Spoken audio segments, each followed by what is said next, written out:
Hay gente que dice que este tema de la segunda venida, si quieren, ¿están encendidos estos cosos? Es que veo mucho calor. ¿Sabe qué pasa? Que estos no tienen calor. Hagámosle otros. ¿Está bien? Que dicen que los textos de la segunda venida del Señor son del Nuevo Testamento. No, en el Antiguo Testamento hay mucho tema relacionado con la venida del Mesías. Solamente que, a excepción del libro del profeta Isaías, todas las menciones de la venida del Mesías del Antiguo Testamento se refieren a la segunda venida y no a la primera. Por eso es que los judíos tienen gran dificultad en reconocer a Jesús como el Mesías. Porque ellos dicen, no, yo espero un Mesías conquistador, un Mesías que conquista el mundo entero, y a este lo clavaron desnudo en una cruz. Ese no es mi Mesías. Entonces, los textos que vemos en el Antiguo Testamento, de nuevo, a excepción del capítulo 53 del libro del profeta Isaías, se refieren a la segunda venida. Vamos a ver el primero. Está escrito en el libro del profeta Daniel, que es de aquí donde el Jesús toma el tema de Hijo del Hombre. Él se atribuye el tema de Hijo del Hombre, y vieran que Jesús mencionó más veces Hijo del Hombre que Hijo de Dios. Él se identificaba a sí mismo como el Hijo del Hombre. Y nosotros pues no entendemos muy bien, pero todos los judíos de aquella época sí entendían por este texto que está aquí. Dice así: miraba yo en la visión de la noche y vi que con las nubes del cielo venía uno como un hijo de hombre. De ahí lo tomó. Vino hasta el anciano de días, el Padre Celestial, y lo hicieron acercarse delante de él. Y le fue dado dominio, gloria y reino, para que todos los pueblos, naciones y lenguas lo sirvieran. Su dominio es dominio eterno, que nunca pasará, y su reino es uno, que nunca será destruido. Claramente, este es un conquistador y rey. Entonces dice, yo no me calza con la primera venida del Señor. Vino humildemente, nació de una gente pobre, exilado, regresó, carpintero, y murió humillado. Entonces, de repente podemos entender a los judíos que dicen, ese no es mi Mesías.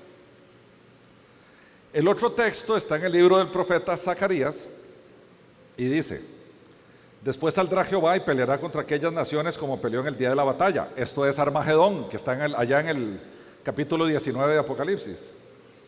En aquel día se afirmarán sus pies sobre el monte de los olivos, que está enfrente de Jerusalén al oriente. Cuando el Señor ascendió a los cielos, ascendió desde el monte de los olivos. Y lo que dice el profeta Zacarías es que ahí va a regresar, al monte de los olivos. Y este se partirá por la mitad de este a oeste, formando un valle muy grande. La mitad del monte se apartará hacia el norte y la otra mitad hacia el sur. Esta profecía es tan famosa que los árabes, cuando conquistaron Jerusalén, volvieron a amurallar la ciudad. Había una puerta que daba al valle del Edrón, que es un río y un valle que está ahí, y después de ese valle está el Monte de los Olivos. Entonces Sulaimán dijo: si el Mesías de los judíos va a venir al Monte de los Olivos, no va a entrar por esta puerta. Había una puerta ahí, de la puerta del lado este de la ciudad. Entonces mandó a sellar la puerta con hierro, con cemento, le puso de todo, varilla, de todo le puso, para que el Mesías no pudiera entrar por ahí. Según él, con eso prevenía que ese Mesías entrara a Jerusalén. Todavía hasta el día de hoy, los que visitan o han visitado, o si algún día van a Jerusalén, ven desde el Monte de los Olivos para allá la puerta sellada.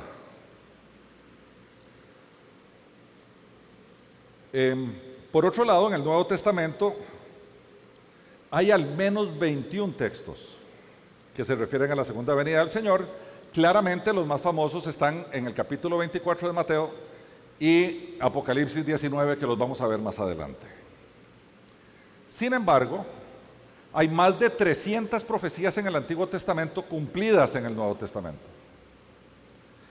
Y muchísimas de ellas hablan del día del Señor o del día de Jehová, que hacen la alusión al día en que se va a descargar la ira de Dios sobre el mundo, porque el mundo ha sido impenitente e impío. El tema aquí interesante, y por eso puse ahí arribita, aquí, un corderito, un león y una cruz. La primera venida del Señor fue anunciada por el profeta Isaías cuando el Señor apareció, que se iba a bautizar. Juan el Bautista lo identifica como el Cordero de Dios. No lo identifica como el Rey que viene, sino como el Cordero de Dios. Porque en su primera venida, el Señor venía a morir por un pueblo que él iba a formar. Porque si no forma ese pueblo que se compone de judíos y de gentiles en una sola humanidad, dice Pablo en la carta a los Efesios, ¿por cuál pueblo va a venir en la segunda venida? Entonces, en su primera venida, tuvo que morir por ese pueblo, de forma tal que ese pueblo pueda presentarse delante de Dios y no ser fumigado porque es pecaminoso, sino que viene libre de pecado porque ese corderito tenía que morir por él para limpiarlo y después venir como león, como rey, a recoger ese pueblo que se formó a lo largo de la historia. Hay gente que dice, mira, ¿y por qué no se lo llevó la primera vez? Más adelante lo vamos a ver. Porque faltaba un montón de gente por nacer, vivir, convertirse, entregarse a Cristo. Porque los nombres que están escritos en el libro de la vida, hay un montón de gente que no ha nacido todavía. Y tiene que nacer. El Señor va a venir cuando el último de los que tienen que estar ahí arriba nazca y se entregue a Él. Antes no, porque Él no va a perder una sola alma, ni una de las que Él redime. Por eso es que no puede venir, no pudo venir en el primer siglo, ni en el segundo, ni en el tercero, ni en el siglo X, ni en el XV, ni en el XX, ni hoy. Falta gente por nacer que ha de ser salva y que Él va a llevarse por una eternidad a donde su Padre Celestial. Entonces, falta tiempo, porque falta gente.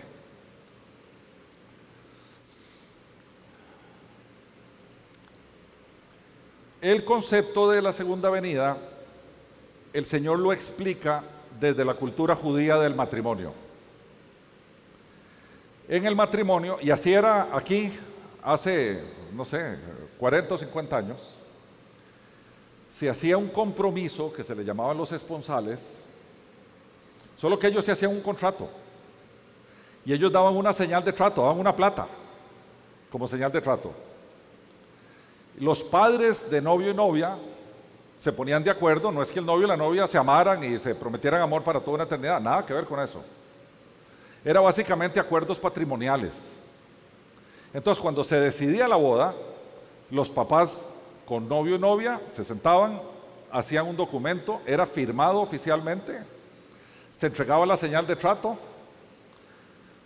y a partir de ese momento la novia era esposa. Entonces la mujer, si la esposa quedaba embarazada durante el periodo entre el compromiso y la boda, había que matarla a pedradas. Y ese tiempo mínimo entre el compromiso y la boda era de 1 año. Por si la señora venía embarazada, que todo el mundo se diera cuenta. Al año, el papá del novio decidía cuándo había que hacer el desfile, porque era un desfile en el pueblo, para ir por la novia y traerla de vuelta a la casa que durante ese año el novio preparó. Ya viene, ya lo está encontrando. Déjalo, ya viene. El novio preparó y al pedacillo de tierra que el papá le regaló, porque ese año él lo pasaba trabajando para después ir por su novia. Cuando ya todo eso estaba listo, era el papá el que decía qué día es. Era el papá. Bueno, ok, listo. Se hablaban con el mejor amigo. del novio, porque era el que ayudaba a organizar la fiesta. Se armaban los arreglos de la fiesta y se iban los amigos, el papá, y un desfile atravesaba por el pueblo a la casa de la novia, la cual tenía que estar lista. Y ella no sabía ni el día ni la hora, pero tenía que estar lista, con su propio grupo de gente que le iba a acompañar en el desfile de regreso. ¿Cuáles eran? Sus amigas solteras. Y las amigas solteras eran vírgenes todas. De ahí la parábola de las 10 vírgenes que el Señor explica en Mateo 25. Que estaban allí, las sensatas tenían su lamparita con aceite, las insensatas no, y vino el novio por la novia y se fueron y empezó la boda y cerraron la puerta, y las otras, como no tenían luz, no pudieron encontrar el camino y se quedaron puerta afuera. Usando todo este modelo, en la última cena, el Señor le dice esto a sus discípulos: no se turbe vuestro corazón. Creéis en Dios, creed también en mí. En la casa de mi Padre muchas moradas hay. Si así no fuera, yo os lo hubiera dicho. Voy pues a preparar lugar para vosotros. Y si me fuere, os prepararé lugar.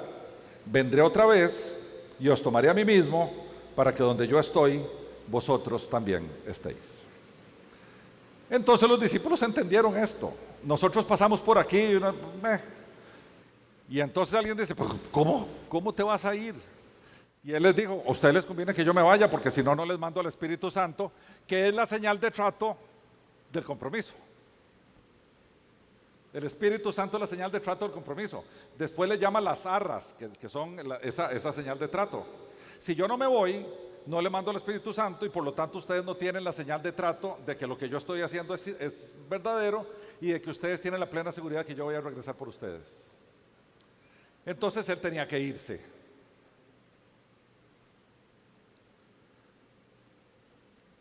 En el Evangelio de Lucas, el Señor le dice a sus discípulos, en otro entorno: verán el Hijo del Hombre, o sea, Él, que vendrá en una nube con poder y gran gloria.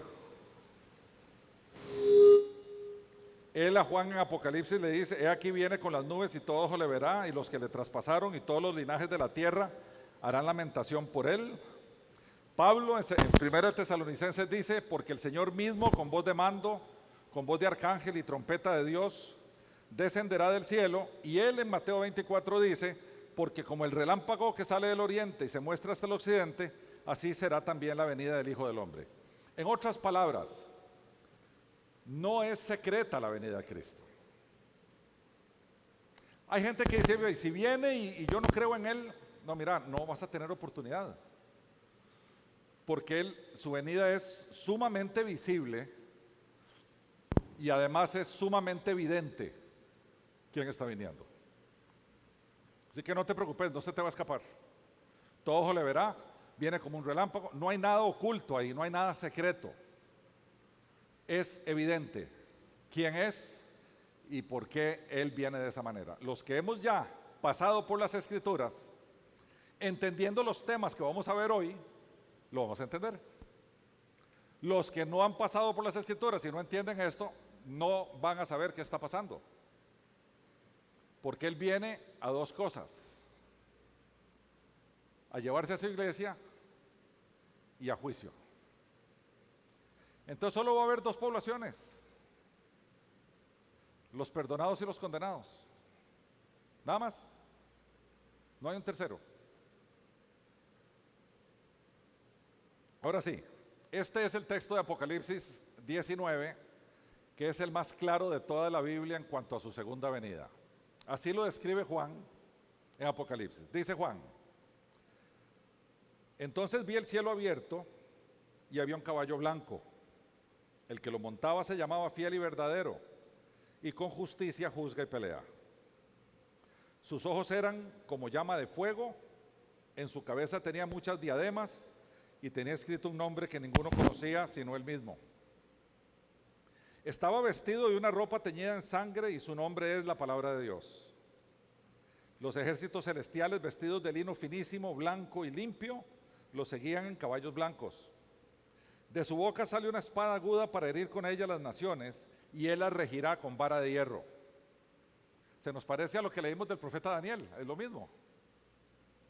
Él pisa el lagar del vino del furor y de la ira del Dios Todopoderoso. En su vestidura y en su muslo tiene escrito este nombre: Rey de Reyes y Señor de Señores. Sigue diciendo, porque este es el texto más controversial, ¿ah? Vi un ángel, dice Juan, vi un ángel que estaba de pie en el sol, y clamó a gran voz diciendo a todas las aves que vuelan en medio del cielo: venid y congregaos a la gran cena de Dios, para que comáis carne de reyes y capitanes, carnes de fuertes, carnes de caballos y de sus jinetes, carnes de todos, libres y esclavos, pequeños y grandes. Lo peor que podía hacer para un judío es que su cadáver quedara expuesto y las aves de rapiña se lo comieran. Ese era lo peor para ellos. No ser sepultado equivalía a no ir a algún lugar agradable después de la muerte. Ser muerto así era terrible para ellos. Otra cosa que era terrible, y por eso ellos nunca navegaron, era ahogarse en el mar. Los judíos nunca salieron a navegar. Ellos eran visitados por otros, pero ellos no eran navieros, porque les horrorizaba morir en el mar, porque no lo podían enterrar. De ahí que Juan, cuando habla del nuevo cielo y la nueva tierra, dice que no va a haber mar, para que no les dé miedo.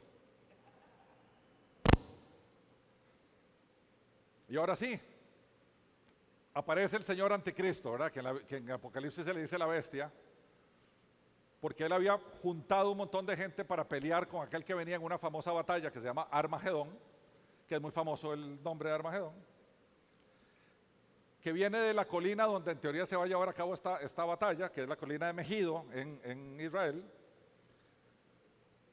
Y sigue diciendo Juan, vi a la bestia, al anticristo, y a los reyes de la tierra y sus ejércitos reunidos para guerrear contra el que montaba el caballo y contra su ejército.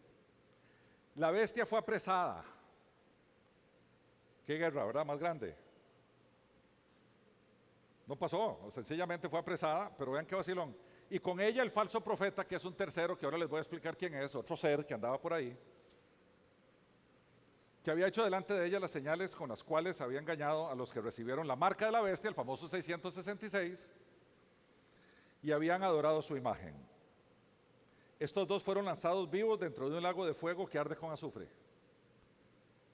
Los demás fueron muertos con la espada que salía de la boca del que montaba en el caballo, y todas las aves se saciaron de las carnes de ellos. Este es un cuadro espantoso. Viene en el cielo, aparece el anticristo con un falso profeta que andaba por ahí. De una vez los agarran y se los truenan, y a los otros los matan y dejan sus cadáveres expuestos. Y uno dice, ese no es el Jesús amoroso, ¿verdad? Que uno conoce. Ese no es el Dios del Nuevo Testamento alcahueta, que uno prefiere al Dios del Antiguo Testamento, que es muy bravo. No es. Porque el Señor, además de amoroso y misericordioso, también es el Señor de justicia y de santidad. No es solo amor y misericordia, también es justicia y santidad. Ahorita vamos a regresar a ese texto para entenderlo, porque hay un montón de figuras ahí que pasaríamos años aquí hablando de él.